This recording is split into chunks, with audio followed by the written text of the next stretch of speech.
तो hello guys, welcome to my new बंदे का व्लॉग्स। तो आज हम फिर से आ गए हैं अपने बनारस घाट पे, जो काफ़ी प्रचलित है, सबको पता है। तो आज हम बनारस के कुछ ऐसे जो फेमस घाट है उनको एक्सप्लोर करने आए हैं, उनके बारे में डिस्कशन करने आए हैं और उनके जो हिस्ट्री है उसके बारे में हम चर्चा करेंगे और आपको इसकी नॉलेज देंगे, अगर आपको नहीं पता होगा तो, और अगर पता होगा तो कोई बात नहीं।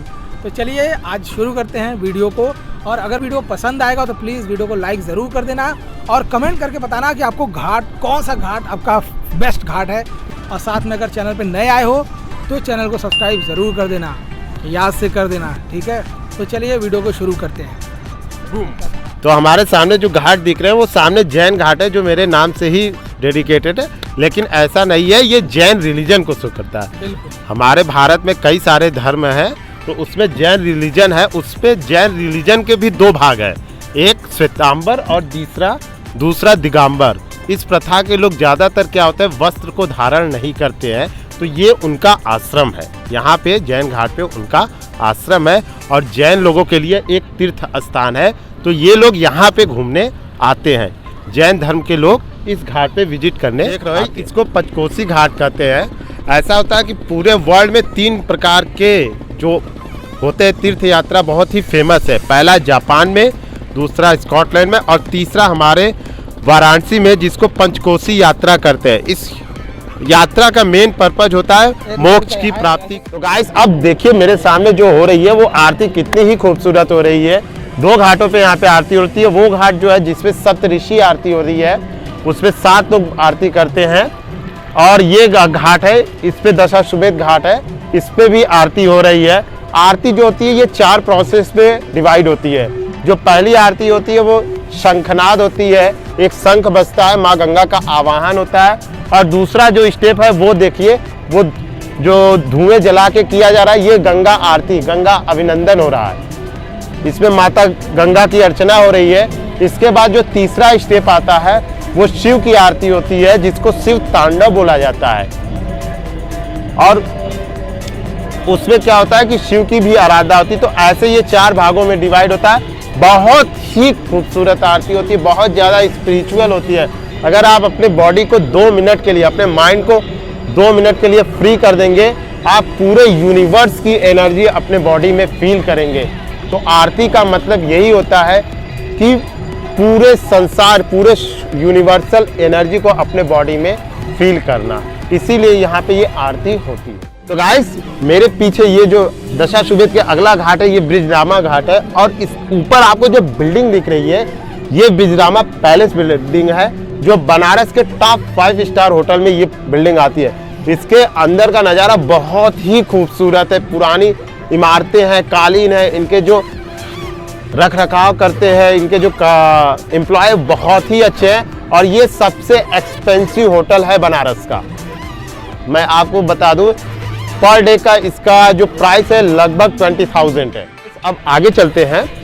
ये सामने आपको घाट जो हवेली दिख रहा है और उसके पीछे पीपल का पेड़ दिख रहा है। इस घाट को चौसठा देवी घाट बोला जाता है। चौसठा देवी वो घाट होता है, ऐसा बोला जाता है कि जब शिव यहाँ पे आए थे तो उनको एक राजा से परमिशन लेना था, जिसका नाम था देवोदास, और उस राजा ने उनको यहाँ आने की अनुमति नहीं दी थी। तो शिव ने सबसे पहले 64 योगिनी यानी 64 लड़कियों को इस जगह भेजा था। तो वो आके राजा को इम्प्रेस नहीं कर पाए, लेकिन उनको बनारस इतना ज़्यादा अच्छा लगा कि वो यहीं पे रहने लगी। तो इसके पीछे एक मंदिर है जिसका नाम चौसठा देवी है। आज भी जो होली की मनाई जाती है बनारस में, तो सबसे पहले इस मंदिर से शुरू होता है, जिसका नाम चौसठा देवी का मंदिर है। अब हम राजा घाट पे पहुंच चुके हैं और इस पे जो बिल्डिंग आपको दिखाई दे रही है, ये बिल्डिंग भारत के महान सूरवीर शिवाजी महाराज ने बनाया था, जिन्होंने मुगलों से बहुत ज़्यादा टक्कर युद्ध किया।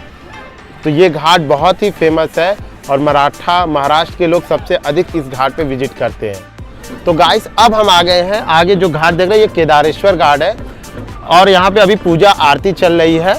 और ऊपर आप जो मंदिर देख रहे हैं जो थोड़ा बंगाली स्टाइल में बना है, यह मंदिर गौरी, पार्वती और शिव को अर्पित है। कहा जाता है कि इस मंदिर पे शिव जी आए थे खिचड़ी खाने के लिए, तो सब आज भी मकर संक्रांति मनाई जाती है, तो इसी मंदिर से शुरुआत होती है, जिसका नाम है केदारेश्वर महादेव, और ये बहुत ही प्राचीन मंदिर है।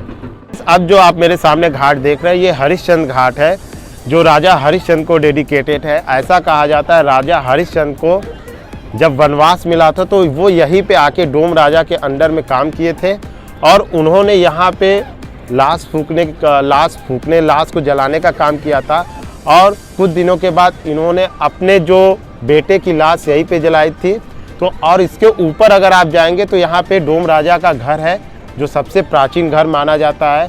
लगभग 3000 सालों से ये प्रथा चली आ रही है हिंदू धर्म में, बनारस में, कि हमेशा यहाँ पे आग जलती है, लोगों की लाश जलती है। तो गाइस, ये है अलकनंदा क्रूज, जो इस समय काफ़ी ज़्यादा फेमस है। बाहर से पर्यटक आते हैं, इसको बुक करते हैं। इसकी जो प्राइस है वो अप्रॉक्सिमेटली 900 रुपीज़ है। और यहाँ इसमें से जो व्यूज़ आता है वो बहुत ही अच्छा व्यूज़ आता है। अगर आपको बुकिंग करना है तो आप यूपी गवर्नमेंट के साइट पे जा सकते हैं और वहाँ से इस अलकनंदा क्रूज़ को बुक कर सकते हैं। वाराणसी ट्रेवल पे जाइए ऑफिशियल और यहाँ पे बुक कर लीजिए। तो गाइस, अब हम पहुँच चुके हैं बनारस के सबसे खूबसूरत घाट, जो बहुत ही खूबसूरत है और जो अपने फ़ोटो शूट के लिए बहुत ही ज़्यादा फेमस है। बनारस में जितनी भी मूवी शूट होती है उसमें ये घाट जरूर से आता है। इस घाट का नाम है चेत सिंह घाट, जिसको यहाँ के राजा चेत सिंह ने बनाया था। और कहा जाता है कि उनका जब एक बार ब्रिटिश गवर्नमेंट के साथ युद्ध हुआ था तो ब्रिटिश गवर्नमेंट ने इस किले के ऊपर कब्जा नहीं कर पाया। तो अभी तक इंडिया में ये ऐसा किला है जिस पे ब्रिटिश गवर्नमेंट ने ऑफिशियल तौर पे कब्जा नहीं कर पाया था। इसकी आप खूबसूरती देखिए, इसके ऊपर जो बरंदे हैं, जो झरोके हैं, वो इतनी खूबसूरत है। कहा जाता है जब राजा यहाँ पे बैठते थे और जो पंचायत होती थी या कभी नृत्य होता था तो वो वहाँ अपने सीट से देखते थे, और ऊपर जो झरोखे लगे हैं उस पर वहाँ पे उनकी जो रानियाँ रहती थी, उनके जो छोटी लड़कियाँ बच्चे रहते थे, उस झरोके से वो लोग नृत्य को यहाँ से देखते थे और आनंद लेते थे। तो अगर आप बनारस कभी आएँ तो ये जगह पे ज़रूर आएँ, आपको यहाँ पे फ़ोटो शूट करने का सबसे अच्छा मौका मिलेगा और एक अच्छी मेमोरी बनारस की बनेगी आपकी। तो गाइस, फाइनली हमने अपनी जो बोट ट्रिप है वो पूरी कर ली है। आई होप आपको ये वीडियो बहुत ही अच्छा लगा होगा। अगर आपको इस वीडियो में कुछ ऐसी चीज़ें हैं जो आपको लगता है कि और भी बेटर है, वो हमें बता सकते हैं। और जो घाट और जो चीज़ें आपको बहुत ही सुंदर इस वीडियो में लगी है, प्लीज़ इसको कमेंट सेक्शन में जाके कमेंट लिख दीजिएगा। और अगर आप चैनल पर नए हैं तो प्लीज़ हमारे चैनल को लाइक और सब्सक्राइब करना नहीं भूलिएगा। तब तक के लिए मिलते हैं अगले ब्लॉग में। नमस्ते, गुड नाइट।